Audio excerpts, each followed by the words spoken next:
सोला रात दिन उस निंदा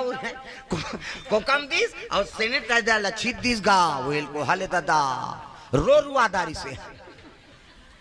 कहोगे कतरा क्या थे छीट पा रहे हूँ काला सैनिटाइजर लगी वो बाँचीगा उसने कोकमी होके ते लगावे थे रो रुआदा रहे भोगे है हाँ तो जे सैनिटाइजर के विश्वास करी थे दुनिया में जी किसे हमन जे कही दे दुनिया हगा वही में जो सनातन धर्म लात ते कर हमन विश्वास नहीं कर सकन और जो कंपनी नहीं ओकर कंपनी के फायदा होगे बेचागे कैसे वो का बने चीजें कथा सो छीट देते